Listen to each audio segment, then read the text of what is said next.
Hi guys, welcome to another video from Overbite Gaming, and today we're taking a look at Still Wakes the Deep. Still Wakes the Deep is a first-person sort of horror. I don't want to say walking simulator, but it is kind of a walking simulator. It's set on an oil rig in the 70s in Scotland. That's the real horror of the game. Scottish people everywhere. I'm only kidding. Mostly. You play a guy called Kaz, and he's had a bit of a run with the law. So he's left his wife and kiddlers on the mainland and come out to work on this oil rig to keep his head down. Unfortunately, right at the start of the game, the oil rig foreman finds out and fires you. So you go take a helicopter back to the mainland, and kaboom! There's an explosion. And you fall off the rig and get rescued. And another guy falls off the rig and doesn't. And then you have to figure out what's going on. And what's going on, in bare bones form, this is very much a story-based game, so I'm not going to go through it hammer and tongs and spoil everything, is you've delved too deep, to quote the dwarves, and you've hit something. And the thing you've hit is a bit of an eldritch horror kind of thing. It's also kind of like the thing, like who goes there, the thing kind of deal. And it comes up the drill, and the platform itself is in horrible state of disrepair. Yeah, Scottish. There you go. You should see their legislation, man. Trust me. Ugh, gross. But yeah, so it invades the oil platform and starts getting into the crew in rather gloppy, tentacular ways. And not in the good way either, you know. You know what I'm talking about. And mutating them. And there's this sort of psychic thing going on where Kaz is having visions and hearing his wife and shit like that. And I'm not going to lie, this story is really bloody well done. The game itself has its issues, definitely. Which I will hit upon, but the story itself is not one of them. It's actually really good. It's done by the Chinese room, which I was surprised to find are actually based in Portsmouth, which is essentially down the road from me. So that's nice to hear. But the reason it was so significant to me is because the Chinese room are the people that have taken over development of Vampire Bloodlines 2. Which was a game I was insanely hyped for, being a huge fan of Vampire Bloodlines, first one. And then they took it over, and you know, the name, it's kind of like, oh, they like farmed out to like a 10-cent company or something like that. But no, it's a British-based developer, so I was like, okay. And then I played this, and I'm like, well, at least we're going to get a fucking good story in Bloodlines to have nothing else. There are downsides to this game. The graphics are great. The voice acting is superb. They use voice actors from Scotland and around the area. So, you know, authentic Scottish accents, not an American trying to do it or something like that. Or like a person like me who can't do a Scottish accent. You do also get the Scottish vocabulary, so you know, there's a few C-bombs that go off during the game, put it that way. There is a lot of Scottish vernacular as well. Nothing really comes to mind. Bandpot, there you go, there's one. That's the thing that Scottish people say and turn up in it. But it is great. I mean, at least to my ear, I'm not Scottish, so I'm assuming I'm slightly out of the know, but to my ear it all sounds perfectly like people talking, like you would expect like oil rig workers to do, stuff like that. It's all very naturalistic, the conversations that are happening between the workers, and it's really, really well done. So kudos for that. The performance itself is not great. I mean, I've got everything turned up to max at 1440p. Although the footage you're seeing is 1080 because my editing software doesn't go up to 60 for 1440p for some reason. I really get a new version of it, but it's expensive, so well, whatever.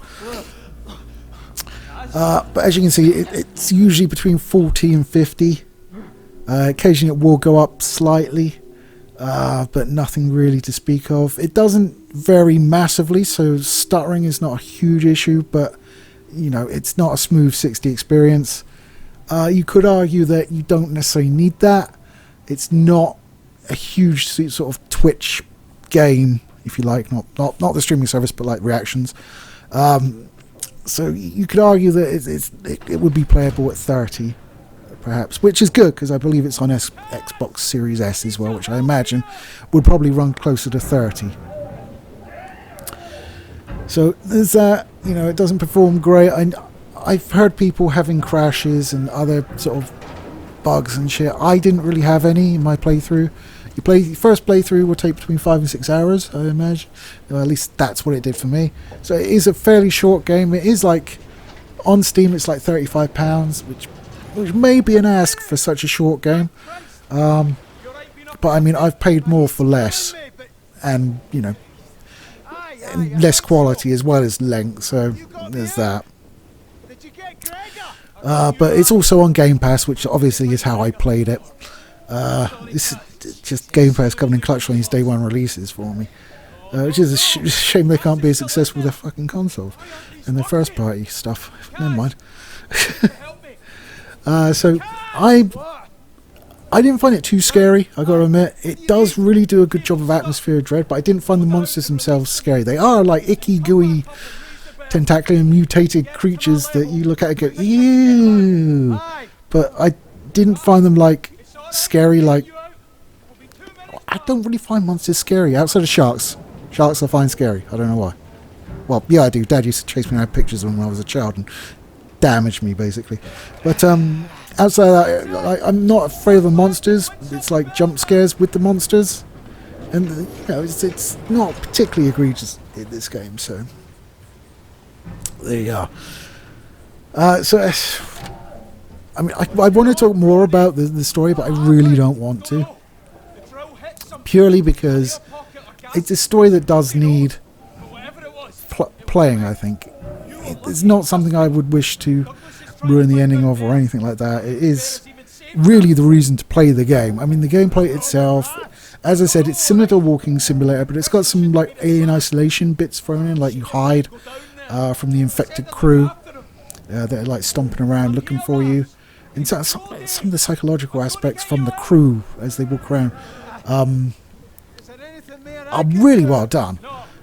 Like, there's one you meet early on where he's like, "Don't look at me, don't look at me," and it's just as you sort of find out about the crew and what they're like, you can see sort of it's almost like the infection's cranking all that shit up, all their insecurities and stuff. And obviously the your foreman of the rig is a bit of a douche nozzle, and is equally a douche nozzle as an infected. So there you go. Who would have thought it? So yeah, the gameplay isn't. If you're coming here for like an intense action experience with gloppy monsters, you ain't gonna get it. Sorry. Kaz is very much intended to be like an unathletic everyman. Where, I mean, one of the things that impressed me is an early section where you have to go across like an I-beam that's just like freestanding over the ocean. And like most in action games, you would just walk across it or you would run across it. Kaz kneels down and uses his hands on it, and that, you know, exactly as I would do. Well, I wouldn't. I would refuse to go across it and probably die, because the catwalk on the previous side would give out before I'd actually go across the damn I-beam. But but yeah, he does it exactly the way a normal person would do it, and that's the point. Kaz is not like a superhero. There's no combat system or anything like that. He's an electrician that you know is okay with his fists, but we're talking gloppy monsters, not some bloke down the pub that insults his missus. So don't go and expect him to like beat up. It's not a Dead Space alike, or shit, what was that PS2 game in the Soviet boat? Cold Fear, was that it? There you go. Which is more Resident Evil-y, that is, but not as good. But on a boat in the sea, so it has relevance. Yeah, also the water effects are really well done. It's very nice. I gotta admit, it's some of the best sea effects I've seen. They're almost mesmeric just to look at, just the waves. But I don't think I have much else to say without like delving into the story, and I really can't do that. I mean, if you've got Game Pass and you're interested in a good story with maybe not enthralling gameplay, certainly give it a go. I had fun with it and I really enjoyed the story. So there you go. That's my review of Still Wakes the Deep. Take it easy, guys, and I'll catch you next time. And I didn't cough, because I don't think I coughed. Progress. Take it easy, guys.